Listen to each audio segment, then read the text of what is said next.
We have spent quite enough time on CVs, braking and inertia. Let's get on with the street. Come on. Well, let's look at the scope of the project first. Step off from here to there. This is an old piece of scenic, so I'm going to have to fill that in and bring it up here, swing it around or do something. So that ends an issue. Obviously need something along the front. Not much room for anything there.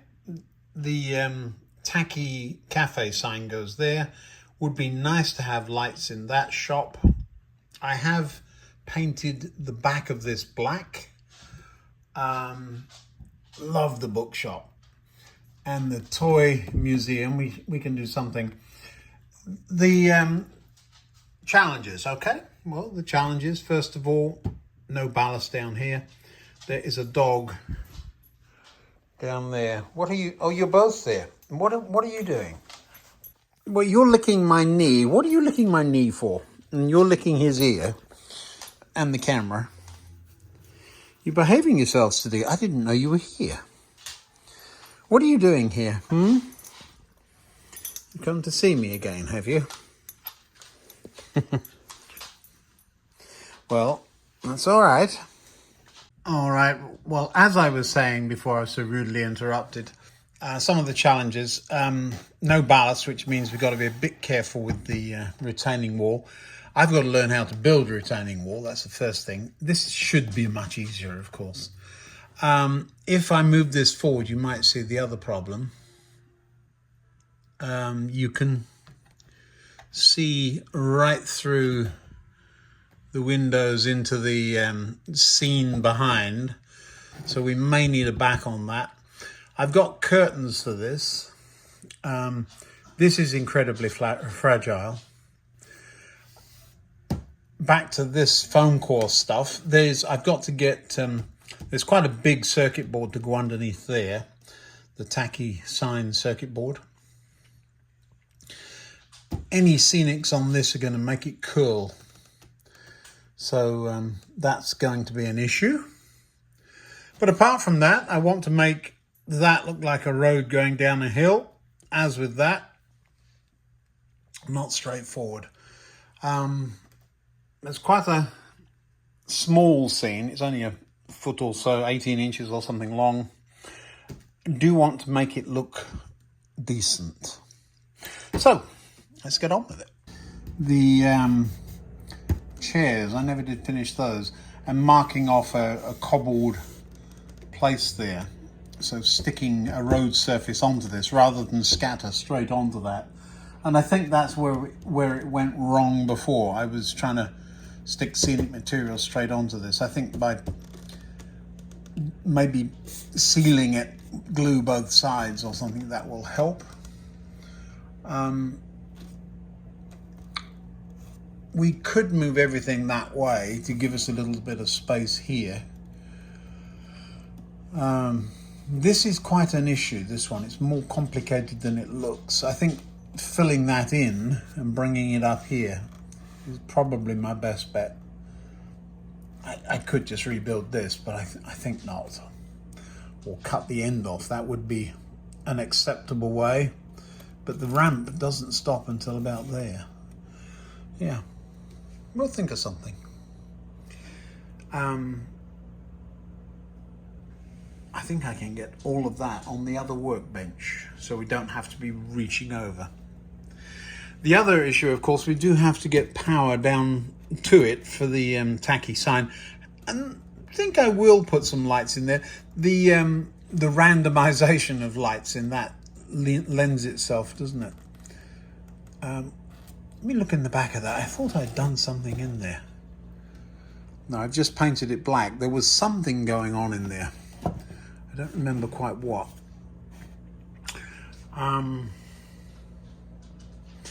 Yeah, getting the cable down to the bus will be fun. I'm looking for where we can do that. There is a bolt out here, so we could come underneath and down. The issue is there's tracks underneath there, of course. We'll think of something. We always do. This is another little issue. The the base, the green stuff is up against, there's a piece of metal on the wall holding everything up. And this, oh no, it's not. That's interesting. So the black stuff is slightly too small. I'll have to draw along the front. We'll have a look, see what we do with that. I'm not married to using this stuff either. Oh, I was clever. I've notched out the foam to go over that piece of metal. Of course, another option would be not to raise it up at all. I'm going to, but we could have just put everything down there. Part of the reason for bringing it up is it gives me space under here to put things and adds visual interest. I'm all about depth. Yeah. Let's see what we can do with the buildings first. I need to mark it up with a white pencil. Since this is supposed to be a road, I mean, I know some of these village roads are narrow, but there is room to go there, but I really don't want to. Another thing I could do would move everything down this way and just have one way out.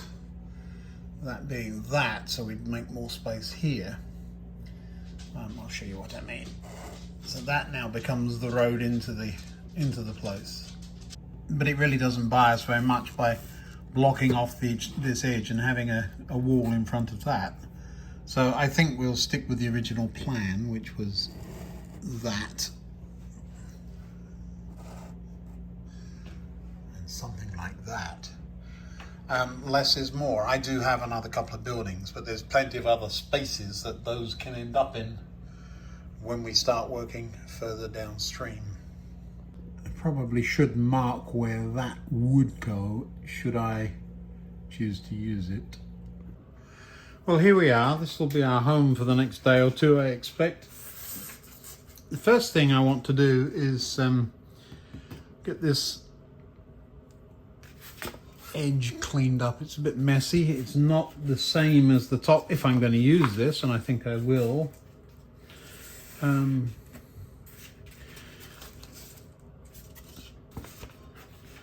Let's mark where it actually ends, not where we must have guessed. See how that happened. I think it must have moved. Now we do have a lovely tool for this, since we cut this. Let me get it. Well, this is the hot wire tool. The trick will be to make sure this stays where it's supposed to be. I'm going to try holding it and just run this down the side of it.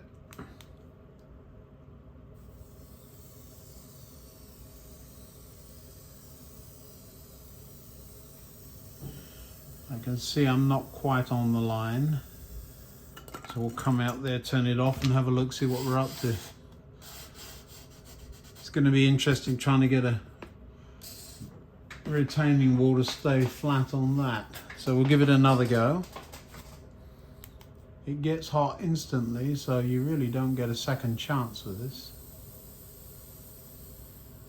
I'm a little afraid to go too close to the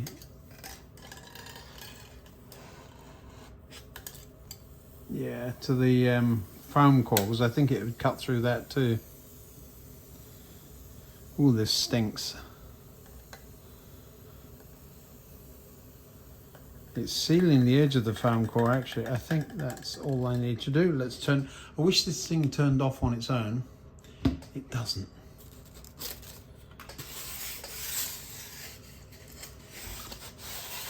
Yeah, that's much better at least. There's a little bobble there. Let's sort that out.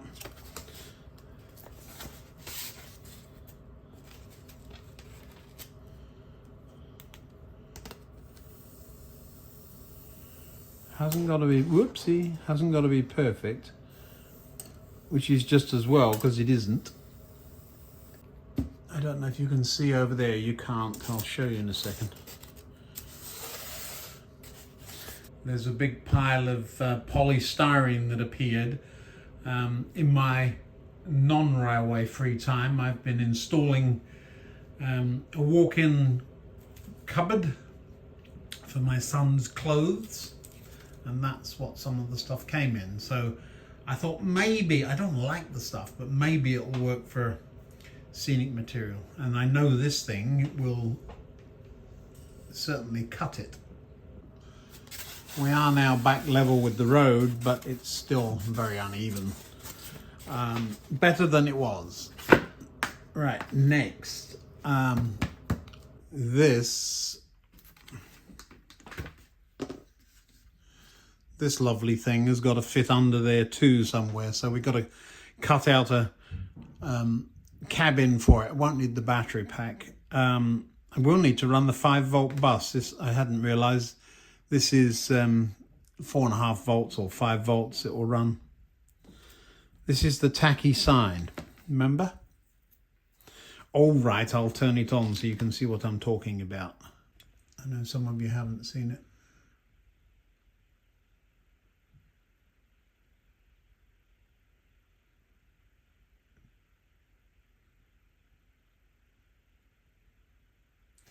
Yes, fun.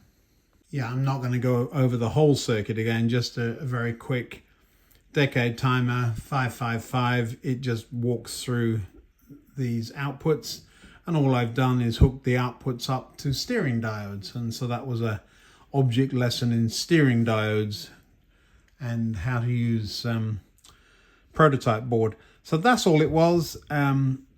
It could go all the way under the baseboard, but I'm just going to store it under this thing, I think. As always, being wise after the event, I probably should have put some heat shrink tubing over those wires before I finished it. I probably still could. I could undo the ends here. We'll see. We'll see was my father-in-law's no. but we will see. Yeah, I would just have to get all of those through it as well. Yeah, we'll give it a go. Looks like you've missed all the fun. I've been cutting holes in the green stuff to make a pocket for this circuit board to sit into, and then notches to get my tacky sign out the other end. You didn't miss much.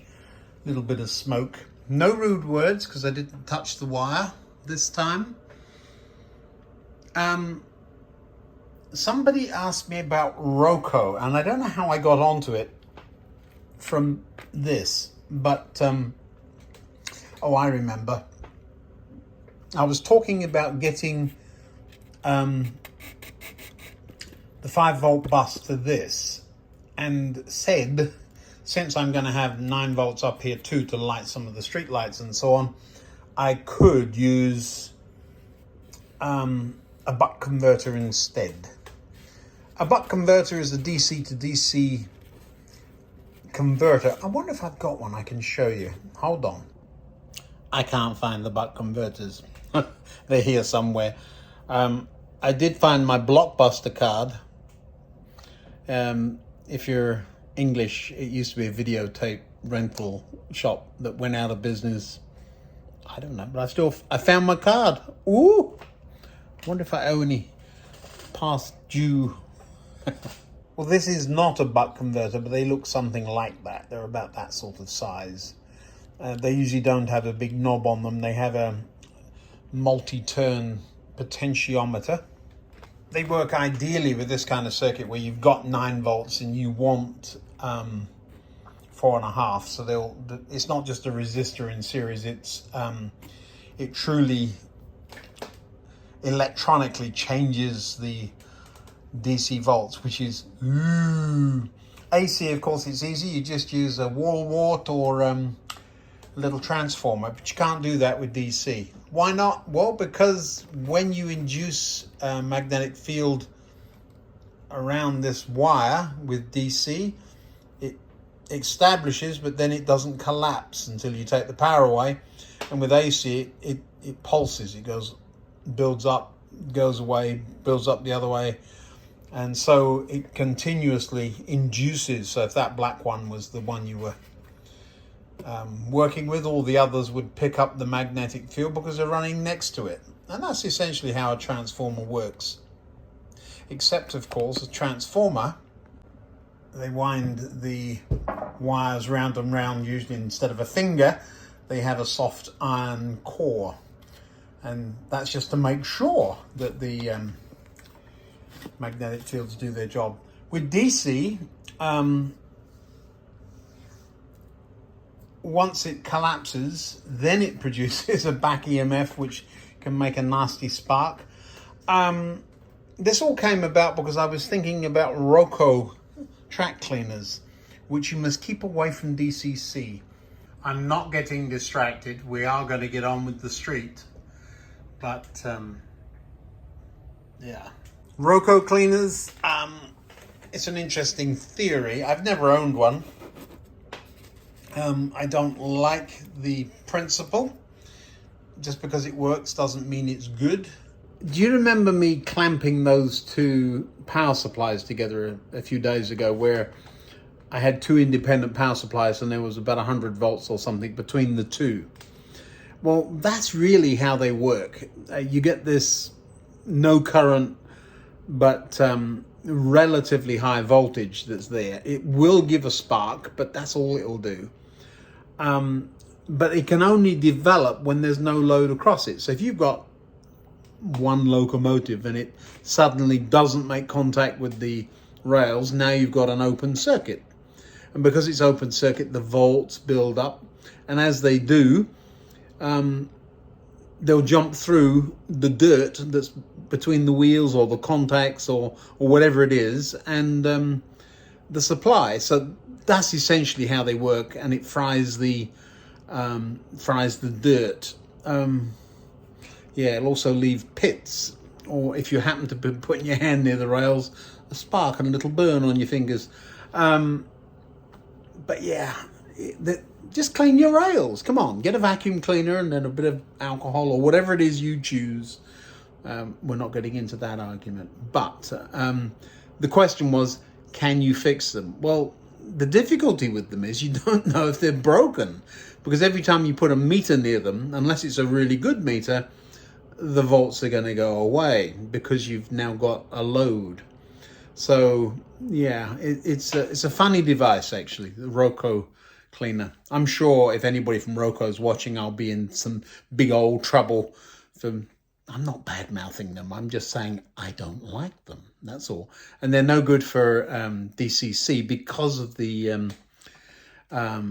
with DCC, you've got all your locomotives attached to the wheels all the time. So you're never going to get that open circuit that would allow the volts to build up. Quite apart from that, AC is going to much more likely interfere with the DCC signal. Anyway, back to the street. Doesn't look much like a street, does it? But it is. We're getting there. So now that we know that fits in the hole, we'll take it out until we're ready for it.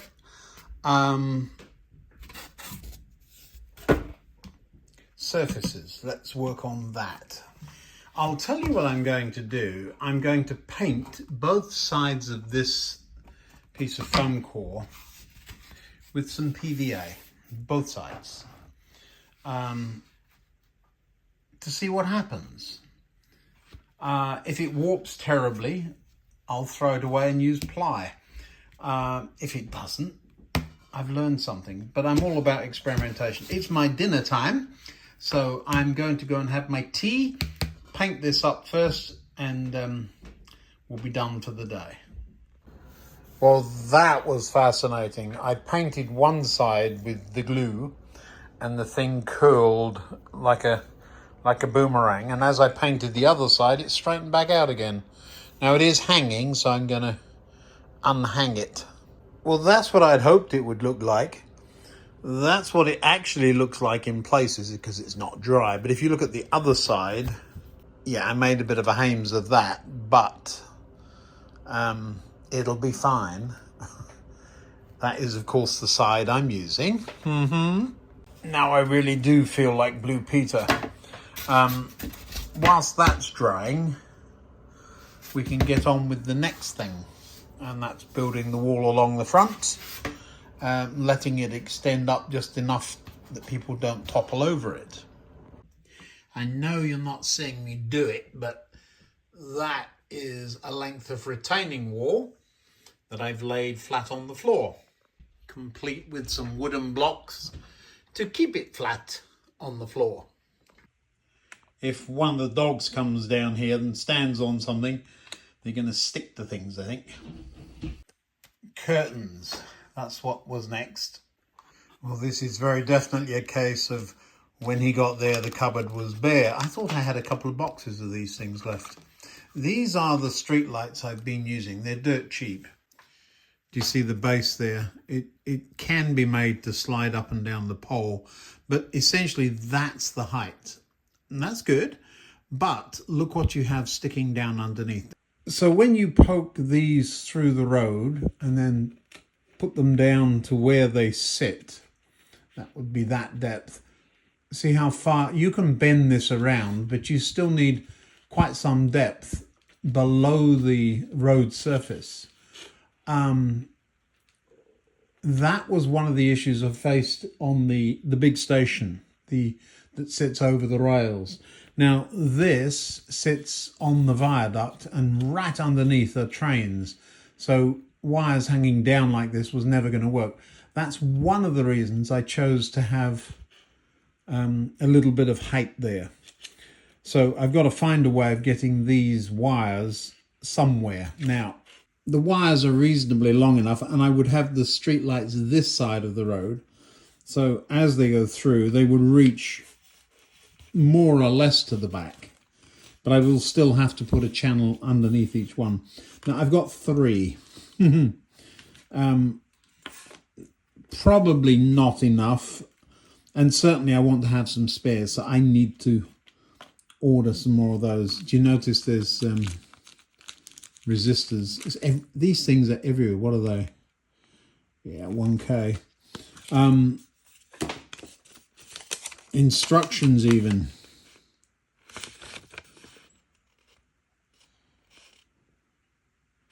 Yeah, it says you can use them on 9 to 18 volts if you use 1K. I actually put 2K in series with them. It dims them down very slightly, and I'm expecting them to last a lot longer. So I need to put that on my shopping list. One more thing. I will double check. There's nothing worse in my world where, you remember a couple of days ago I said I'd run out of cable ties.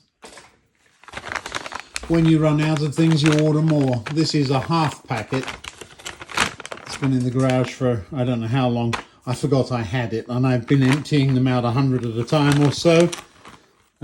These are a bit small, but they would do. So now I will have 2 packets.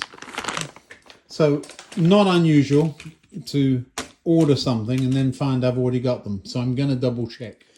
No, I do have 3 boxes of the platform lights that I've been using, but I think the same thing happened there. I thought I'd run out and then found I hadn't. In fact, that's interesting. In this box, if you can see that, that's the drill bit I used to mount them. I would never have found that, but now I've seen it in there. I'm putting it straight back.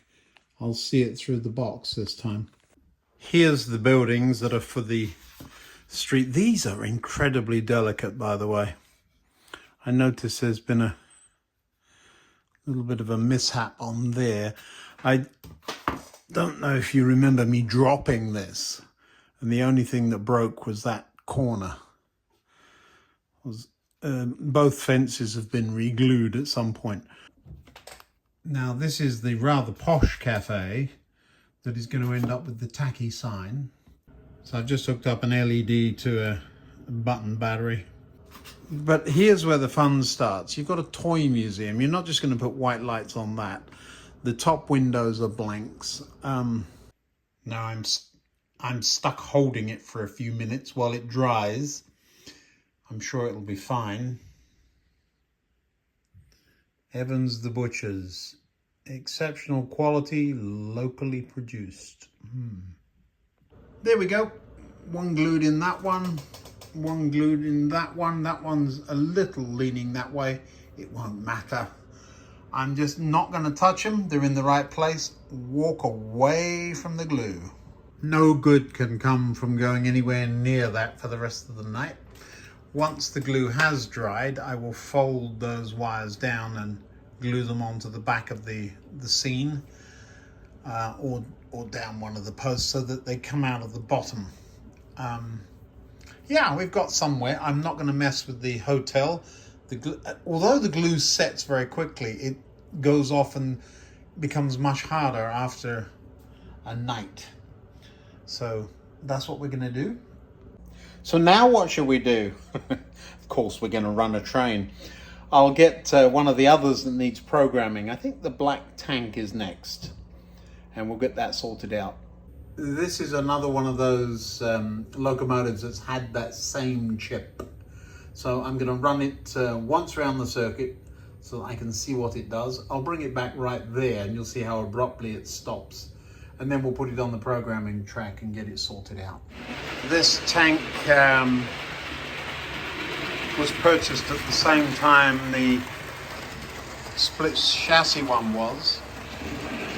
But it was also one that was losing its programming. It had an original Hornby chip in it.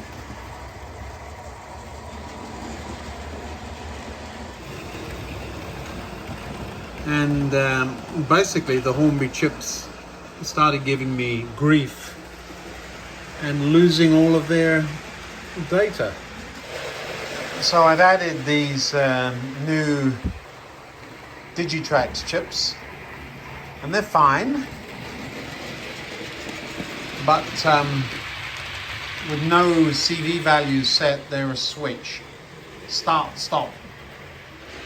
There is room there, and I'm sure that's where it's going to have to come. There's only one line open. I say there is room there, but it's going to be, hold your breath. No, it's fine.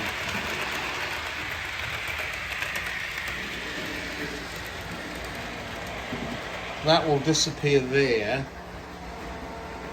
go through the fiddle yard, and should come out there. If there isn't a crunch in the tunnel when it whacks into the schools.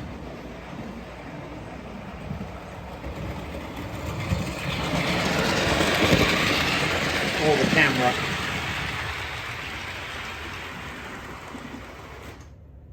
Do you see what I mean? Whoomp, and it just stops. All right, it's working, so let's get it into the programming track.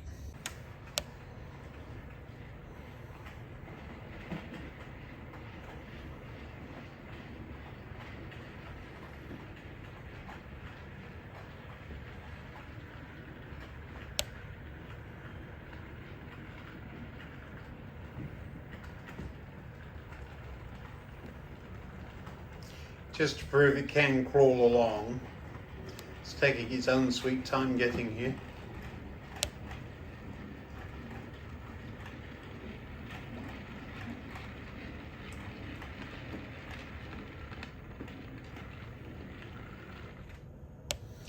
And that sudden thunk as it stops. Right, let's go play with it. Now it's taking off much more gently. Love it. Top speed seems a little high. What are you doing? Again, the acceleration is much more reasonable for a tank engine, but its ability to stay on the track is not. Are you feeling better? Is that what it is?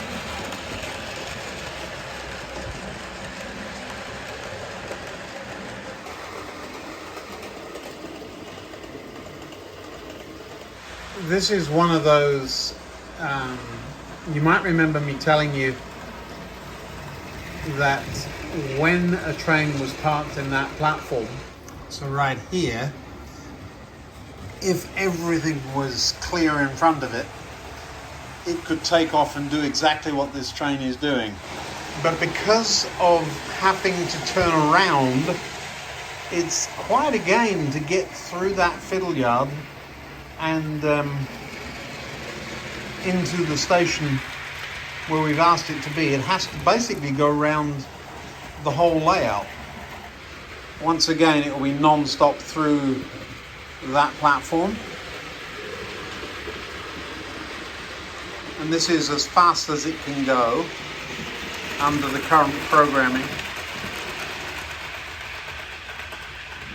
And we'll see what it does when it comes out of the tunnel and stops at the station.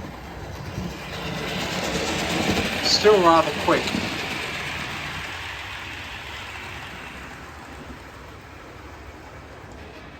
It stopped, but that's quite a significant run on, isn't it? What are you doing all the way out here? This is where deceleration, both of the chip and of the computer program, can conspire against you. So I'm going to drop that down a little bit. Now, how fast it goes and how fast it gets to the speed it's going to go is all down to the computer. It is taking a different route this time. Who knows why? And I have just tamed down that top speed just a little bit. So it thinks it's doing 50 miles an hour. I'd be interested to know exactly what it is doing. Its top speed allowed is 50 miles an hour forward, 40 miles an hour backwards. Night Mail and the 40 must be next. We're not going to do those today. I really hadn't intended to get back into CV and programming all over again. But since I got a couple of minutes, I figured knock another one out. The street's missing, of course. That would have looked pretty good with a field there, but yeah, we're getting into fields and lovely countryside, whack into full-on city, so need to do something there. So that's why I'm working on the street.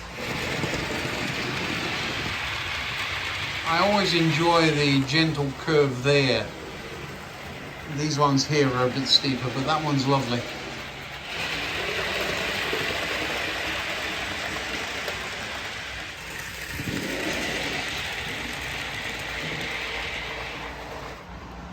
Let's see what it does this time, shall we?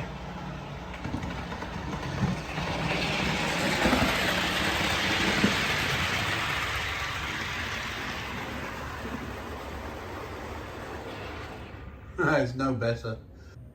You've got all the way out there again, haven't you? Can you see? Changing a couple of CVs. I could easily have put that train on a different track. But I know to get from there to there again takes 4 minutes of runtime. Yes. I need to go to bed, so I need to put it somewhere else and speed this process up. But yeah, we're getting there. Thanks for watching.